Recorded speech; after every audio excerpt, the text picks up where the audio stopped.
قربانی کے جانور کو ذبح کرنے کے چند آداب اور دعا۔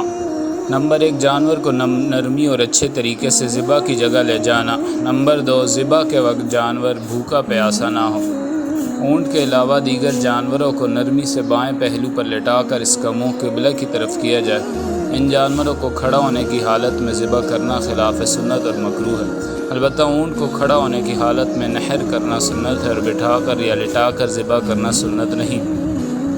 بڑے جانور کے ہاتھ پاؤں باندھ دینا، البتہ دایاں پاؤں کھلا رہنے دینا چاہیے تاکہ جانور کے اس ٹانگ کو حرکت دینے سے خون اچھی طرح خارج ہو جائے۔ باوضو ہو کر دائیں ہاتھ سے ذبح کریں۔ تیز دھار والی چھری سے تیزی سے ذبح کریں۔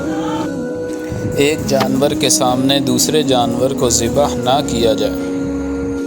قربانی کا جانور جب قبلہ رخ لٹا لیں تو اس کے بعد یہ دعا پڑھیں: انی وجہت وجہی للذی فطر السماوات والارض حنیفا وما انا من المشرکین ان صلاتی ونسکی ومحیای ومماتی للہ رب العالمین لا شریک لہ وبذلک امرت وانا اول المسلمین اللہم منک ولک۔ اس کے بعد